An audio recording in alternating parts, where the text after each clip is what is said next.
Calvin, and this is your daily devotion, family devotion, car edition. Let's get it. All right, so today's devotion comes out of the book of Ephesians. This is in the New Testament, written by the Apostle Paul. Chapter 2, verse 8 and 9. Let's read.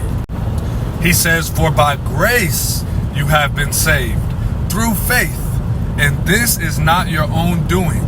It is the gift of God and not a result of works, so that no one may boast." Ooh, what you boasting about?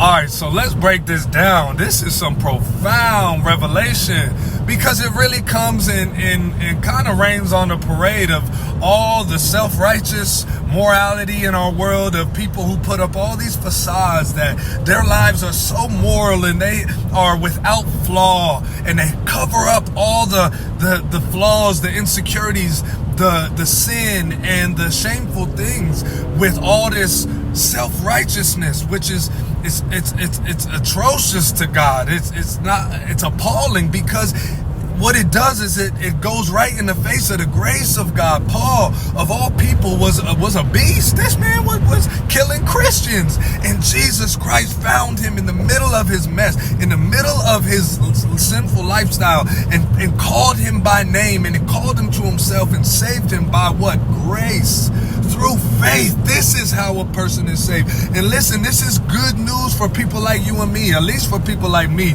who don't have a perfect track record. People like me who as an individual have biffed it, man. I've failed and fallen so many times in my life. Before Christ, of course, all the time, and even since I've been saved. But it's such good news, because God's grace covers us. Not so we can live a lavish life of sin and just say, oh, God's good grace and goodness covers me, so let me live. No, but when we fall short, have you ever fallen short in your life and felt the shame and the guilt and the sting of being broken over your own mistakes? Well, listen, not just as a man, but even as a husband, how many times have I missed it with my wife when I should have been more gentle or should have been more caring? With my children as a father. Listen, this one is for the real ones out there. If you're a real one and you realize, man, my life ain't what it cracked out to be. My life, I have some errors. I got some sin in my life, and I need God's grace, because God's grace is what? God lavishing you with his unmerited favor, his love, his blessing. Unmerited, meaning you can't earn it and you don't deserve it. For by grace we've been saved. If you're not saved, you can be saved today by his grace, and it's through faith, simply by believing that the Lord Jesus paid for your sins so you could be saved. Be saved today.